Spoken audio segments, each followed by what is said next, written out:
Will you join me? This is our first example today. Here's my plan. 2 examples of things that we should be able to do. Not maybe necessarily easy yet, but we should be able to do these 2. And then I want to talk about one final topic in the chapter, and that's acid-base indicators, like our friend phenolphthalein. We're going to talk about how there can be other indicators that we could use other than phenolphthalein, but why we use that one we'll talk about, and how you choose an indicator. So I'd like to begin with this. I'm going to give you a couple minutes to see if you can process through this. And I apologize for this. When I save this as a PDF, my molarity symbol should be right there, but then it's kind of floated away on me. So yeah, this is 37. Slide 37. So ignore that M that's hanging out there. What is the pH you get when you mix 25 ml of 0.2 molar NaOH, strong base, with 30 ml of 0.5 molar HNO2, weak acid? So take a moment and see if you can think through this. Write a chemical equation, come up with a pH.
First thing is the chemical equation. Did we do that right? It's a one-way arrow, because anytime a strong acid or base reacts, it's a go all the way reaction. A reaction will always go to completion. So we have a chemical equation, we do the stoichiometry. 0.005 moles of that, 0.015 moles of that.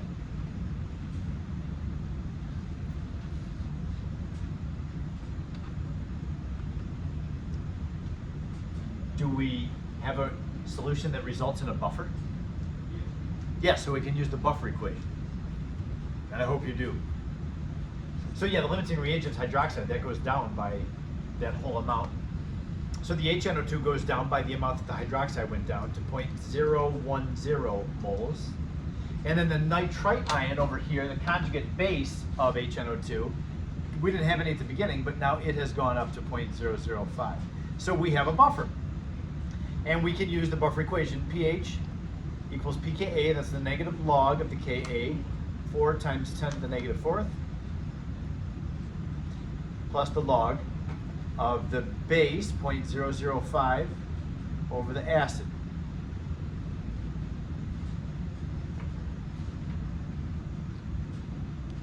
How'd you do on that? That's good. If you can do this and you feel pretty confident in this, you're doing great in this chapter, yes?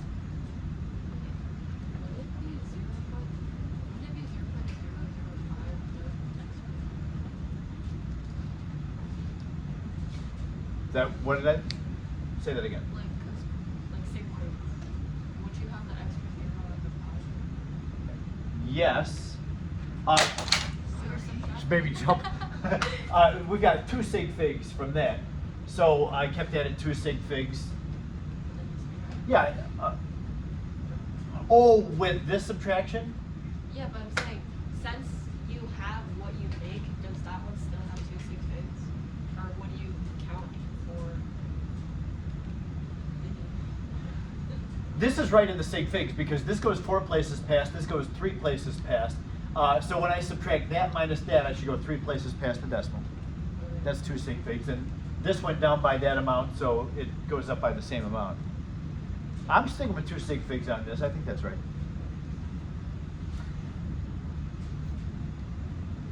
And I'm not saying that I always get my sig figs right. I sometimes don't. And you know when I don't. Okay, so we get what? 3.10? Thanks. 3.10.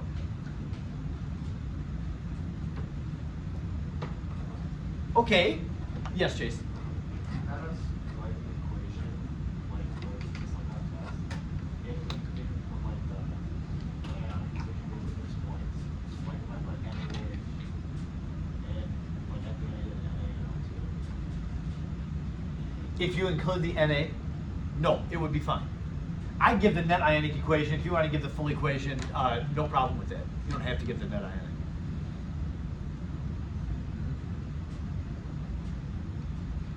Got one more example for you. This next example is one of the assigned questions in the book. The solutions manual does really badly explaining this. So I want to go over it with you. Now it's funny because it's number 50 something, so it's deeper into the exercises. If you haven't started yet or you haven't gotten to this yet, this is really funny, the phenomena that happens, because we'll do it now and I'll show you how to do it. You're going to find it's not too bad once you see the technique that we use. But then by the time you do your homework, you'll forget that we did this in class. So even though we're going to do it right now, I'm still going to get 100 people asking questions about this question because the solutions manual doesn't do this very well. So I don't know if there's a way that we can like write a note to ourselves. I don't know how many people go back and look at their notes. So writing a note here doesn't really do any good, but be aware that when you do number 53, you will forget that we did it in class, and you'll get frustrated when you look at the answer key, the solution manual. But I'm going to give you a moment with this. See if you can do this now. We'll just do a little chunk of your homework right now.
There's one word that's a key to solving this problem and doing it well. And that one word is this one right here. Knowing that your solution at the end is buffered, that's a big word. Here's why. We know how many moles of acetic acid we're starting with. We have 1 liter of 2 molarity, so we have 2.0, oops, I covered up my decimal point. Put 2.0 moles. We know we have 2.0 moles of acetic acid. We don't start with any acetate ion. We don't know how much sodium hydroxide that we're starting with. That's what the question is. How many moles of sodium hydroxide do we need? So we're going to call that X. So I have an unknown number of moles of hydroxide here with 2 moles of acetic acid. Which of these 2 reactants will be limiting? Yes, how do you know? But you're so confident, Pravina. Rudra, how do we know that this one has to be limiting? You're right, I'll give you credit for that. Say it louder. What does that mean? It's got to be acidic. We can't have an excess of this if we end with a pH of 4. Something else though, Patricia? Buffer, which means that you have some of the original acid. Yes.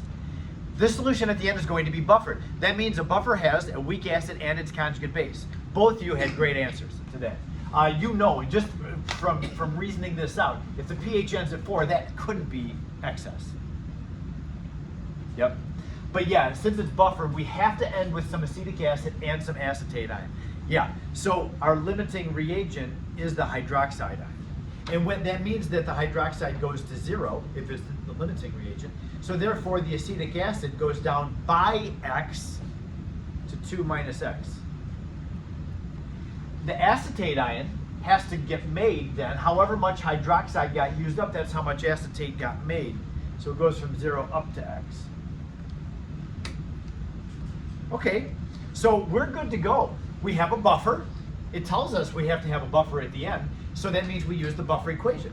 pH equals pKa, which is negative log of 1.8 times 10 to the negative 5th, plus log of the base, acetate ion, that's just an X moles, over the acid, 2 minus X. Can we solve for X? Yeah, we can. Yep, it's going to take a few steps, but we can get X. This is not what the solutions manual does. I feel good about just setting it up like this. Oh, you know what? We also do, we know this term. We know the pH is going to be 4.00.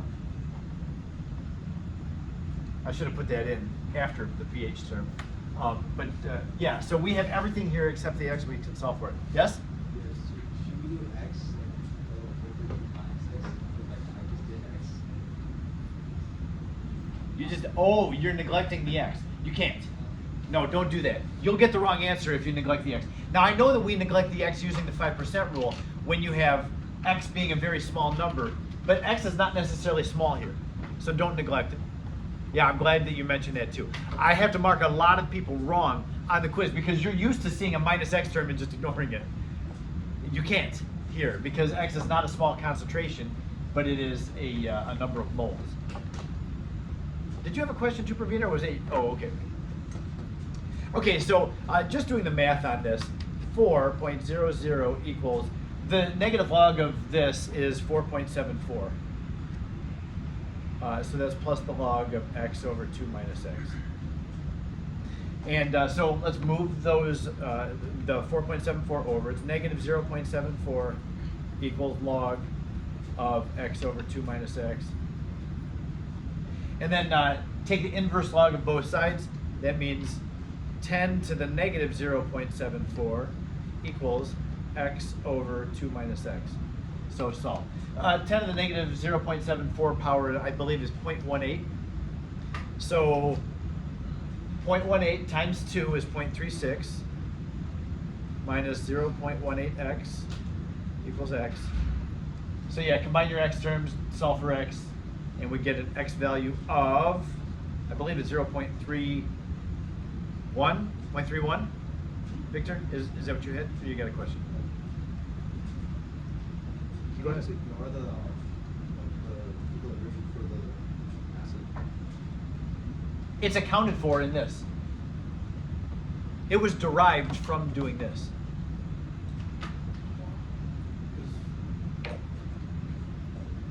I got like, cause on the topic, is it like the H plus the acid to H plus and the base? Okay. Item? So let's see what you did. You did acetic acid dissociates into H plus the acetate ion, right? And this was initially,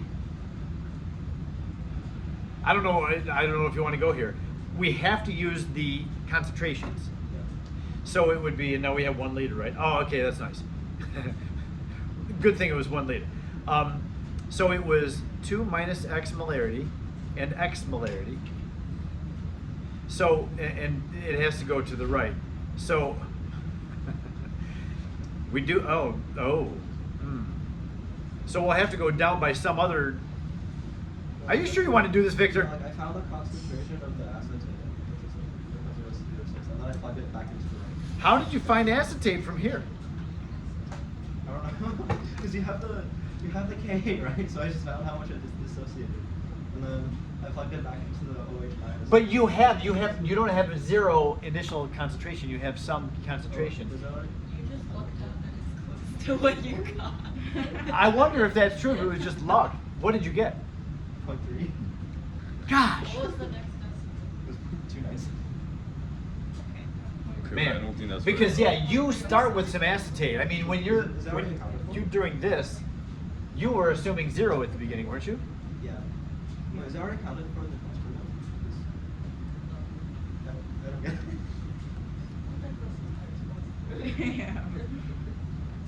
Did you put in 10 to the negative 4th here for the hydrogen ion concentration? Because you know what the pH at the end has to be. No. You can use your method if you want to, Victor. Did you get this? No. Wait, as long as he gets the right answer. I get Is it already accounted for? Do you just have to not have to, is the amount of AC minus already? Because AC is produced when you add in- It was produced because the hydroxide reacted with the acetic acid. So you have, when this goes into an equilibrium between that and that, there's already an initial concentration of acetate.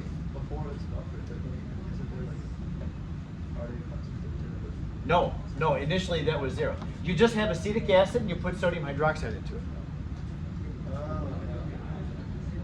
So, I don't know.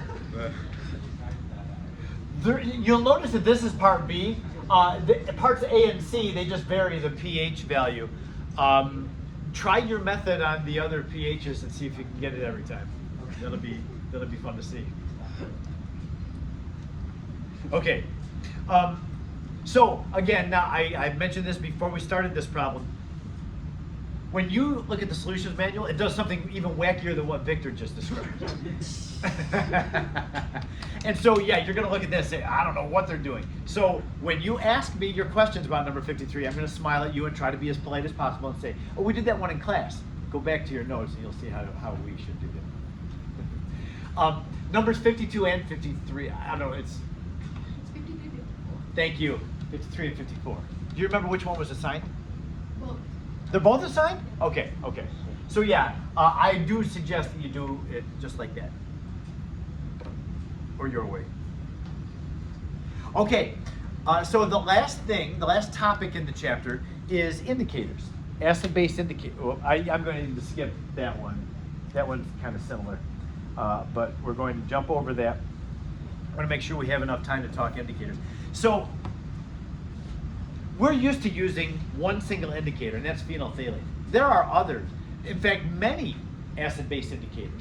I bet there are 20 common acid-base indicators. But we always seem to use phenolphthalein. Why? We have under the indicators, we've got bromocresol green and bromothiamyl blue and Areochrome black tea, and we've got a whole bunch of indicators in the back room. Why do we always use phenolphthalein? Is phenolphthalein going to change? We all know that phenolphthalein changes color from no color in acid to pink in base. We've done that enough. We know what that color change looks like. Well, phenolphthalein turns out to have a pH around the high 8s when it changes color. The pH does not change, the color of phenolphthalein does not change when it gets to a pH of 7. It actually changes a little bit above 7, maybe around 9. So why do we use phenolphthalein? Like when we're doing a strong acid, strong base titration, we use phenolphthalein. Why? It works, and we're going to see why that is, and what other indicators might also be appropriate to use. It turns out, you know what, I'm going to jump over this several slides. A lot of these I'm not even going to spend any time on. But here's a small list of some indicators. There's a list in your book at the very end of chapter 15. The last section in chapter 15 is acid-base indicators. And they give a bigger list than this one. I just took this off of a Google search. But I want you to notice that what it says over here is the range of pHs. Most of these will, these indicators that are given do not change color when the solution is neutral. The only one that really is the best for changing in a neutral is bromothiamyl blue. And you probably use bromothiamyl blue. We abbreviated BTB in freshman bio. Your teacher would have done some demonstration with a plant in water and representing respiration of plants.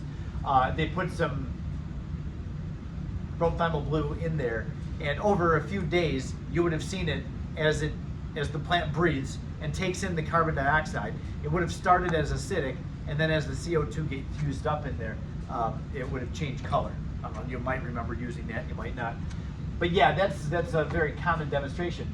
And we can see that it's very sensitive to things around the neutral pH, because we're just above 7, bromothiamyl blue is blue. Below 7, it's yellow. You might say, why don't we use bromothiamyl blue? Well, we don't use bromothiamyl blue primarily because of the color change, the actual colors that it turns to. You would get very frustrated if I was telling you, okay, I'm grading you on your results of this titration. You have to use bromothiamyl blue, and you'll be titrating with the acid, and you'll be adding sodium hydroxide. It'll be yellow, yellow, yellow, keep adding acid. And then when you transition from yellow to blue, what color would be in between yellow and blue? It would be like a green color. You can see as we transition from yellow to the blue, it looks like purple in here, doesn't it? But in reality, it would be kind of a green when you get a mix of blue and yellow. And doing the titration, your eyes will really be struggling to pick up, okay, is this still yellow or do I have a hint of green in here? You know that with our phenolphthalein titrations, the faintest pink color is where we stop. Because the more pink it is, the more base, you've added too much base. So we want to just hit that threshold between pink and not pink. So the fainter pink, the better. Well, with something that doesn't have a clear side of it, like you got yellow on this side and blue on that side, that transition color is very difficult. I mean, it's already a color, yellow, but you want a yellow that's got a very slight green tint to it. And you're staring at it and you're like, okay, is it the original yellow? Is there green? Have I added too much? Is it too green? And if it's blue, you've overshot for sure. But there's shades of green that it will turn, and you'll be very frustrated. So phenolphthalein, I find to be the superior indicator because of the colors that it uses. Thymolphthalein also goes clear to blue. I don't know if I have any of that. That would be kind of neat to use that too.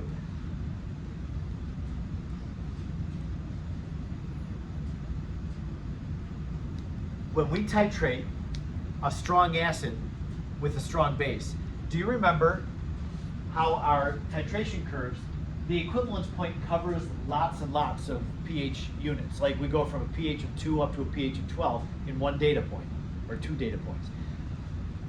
So even if our pH is 7, when you have a strong acid titration, phenolphthalein will still work, and it'll still change color at the equivalence point because it's still in the range of that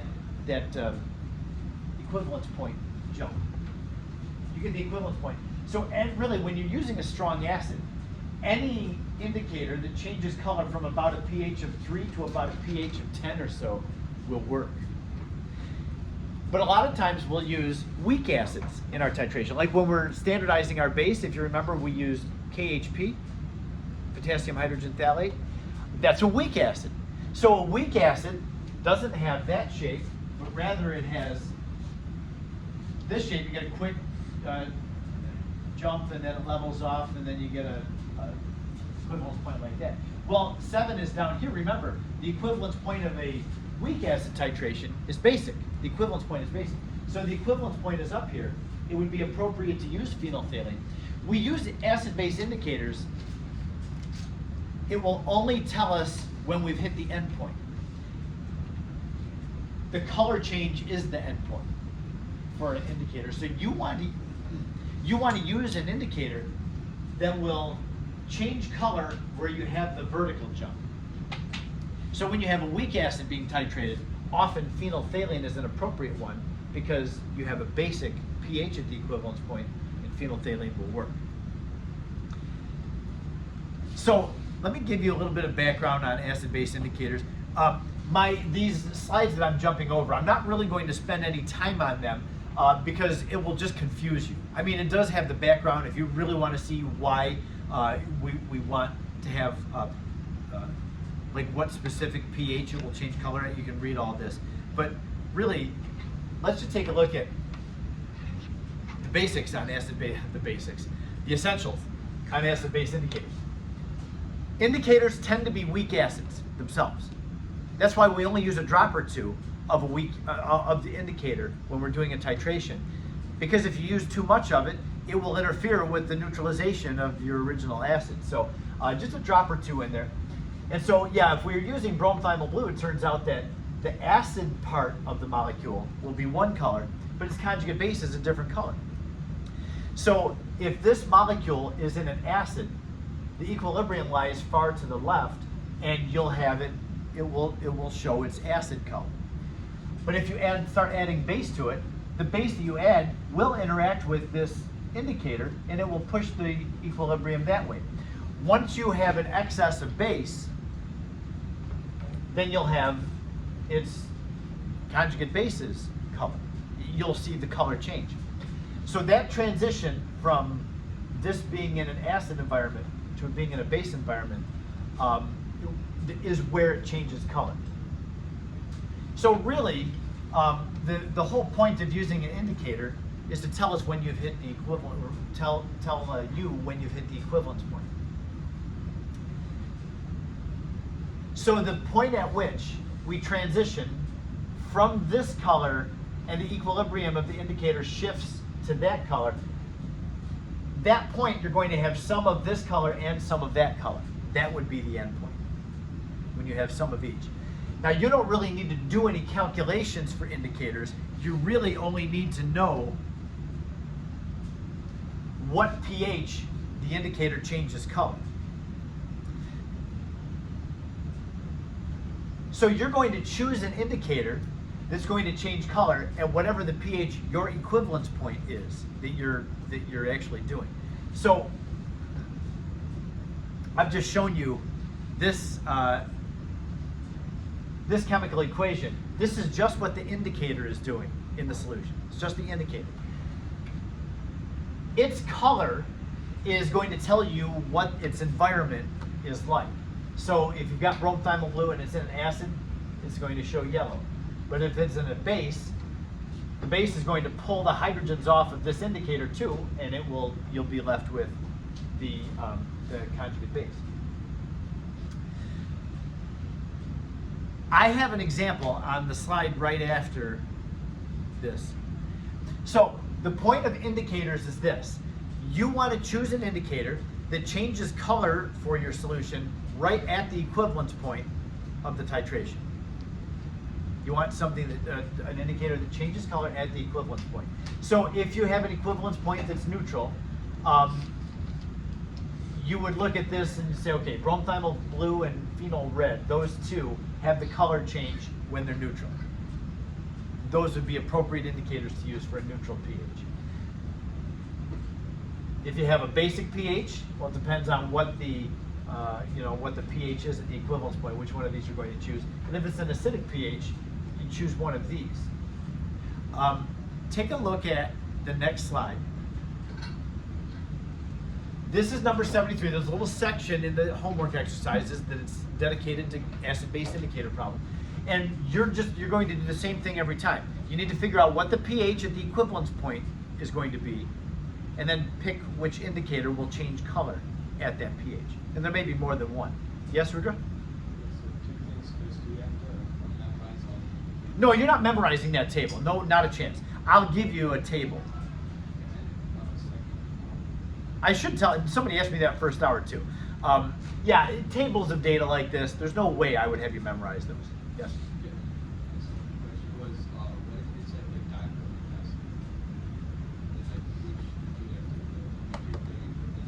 That would be fun to do a diprotic acid. Nah, no. They'll give you a data table just like I do.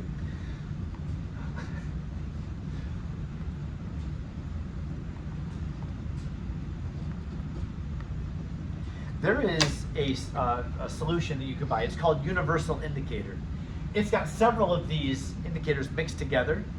And some of you have used the little pH strips, the little strips of paper that are about that long that have a variety of colors in them. They're a mixture of these indicators. So like the very acidic solutions will be a deep red, and then they go to orange, so you probably have some methyl orange in there. And then the green is like neutral, and that's probably got bromothymol blue on it. And then the blue ones, they probably have phenolphthalein because in the base it's blue.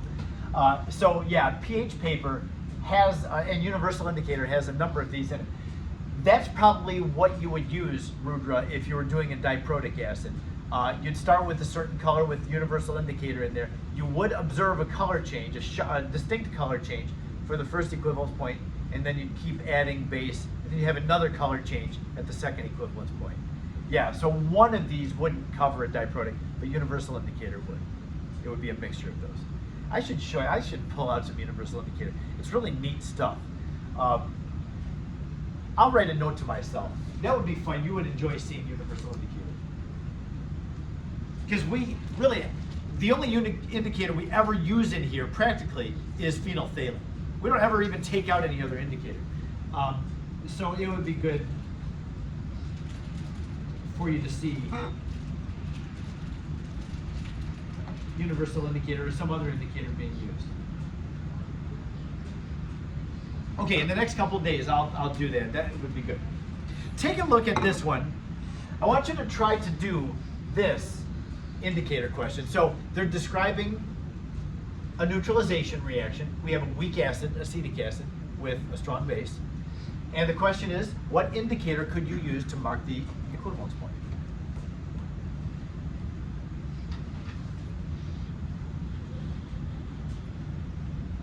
That means you have to find the pH at the equivalence point. This is good practice in doing that. Remember, equivalence point is the worst one.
So much work for these equivalence point problems.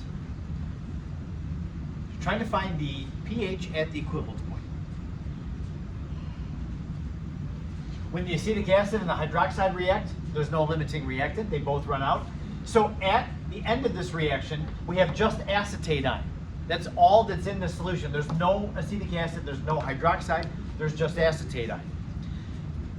This is a weak base. It's the conjugate base of acetic acid. So this is simply a weak base in water, and therefore is going to behave as a base and take a hydrogen ion off of a water molecule. Everybody should have water in the second equation, reactants. Since it's weak, we go back to an equilibrium sign, and it's going to be giving acetic acid and then the hydroxide.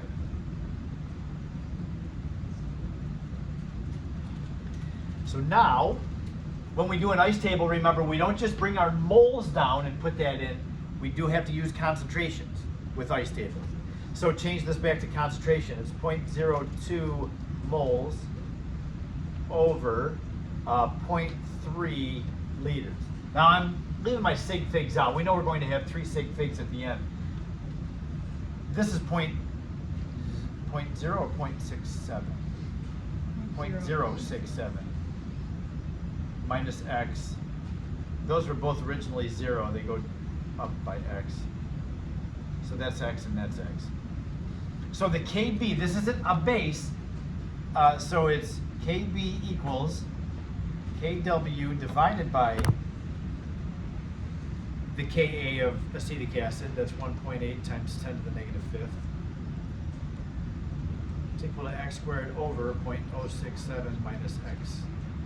That minus x term we can neglect, because that's part of a K.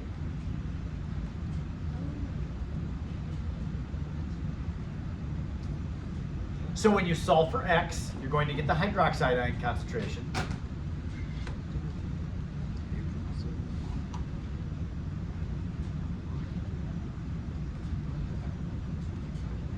X winds up being 6.1 times 10 to the negative sixth. And therefore the pOH is 5.21. And the pH is 14 minus that, 8.79.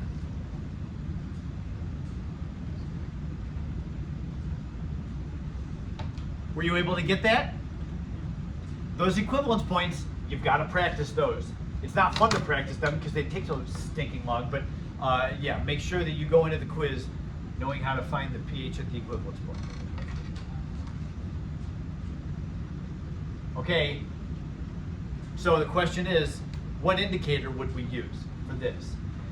The pH at the equivalence point is 8.79. The whole point of an indicator is to change color at the equivalence point, so you know that you've hit the point at which all the analyte has been neutralized.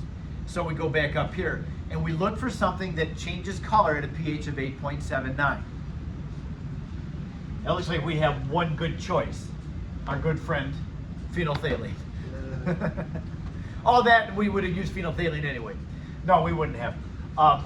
Yeah, now if you're titrating a weak base, remember a weak base would have its equivalence point in an acidic pH, so you'd have to use one of these. You'd find the pH of the equivalence point and find which one of the indicators will have the equivalence point pH in its range.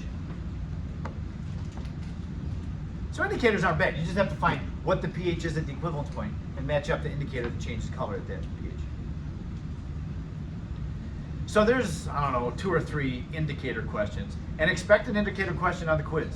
So don't blow those off. Yes? Finding the pH? All that is our work.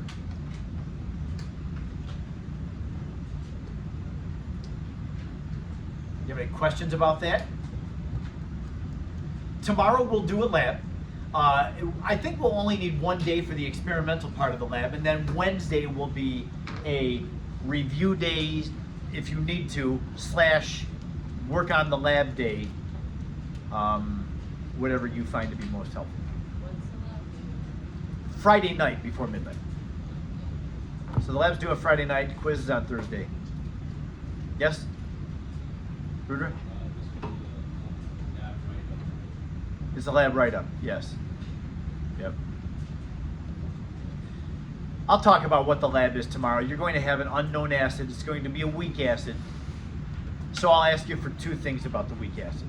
I'll tell you what those are tomorrow. Okay? All right, we're done.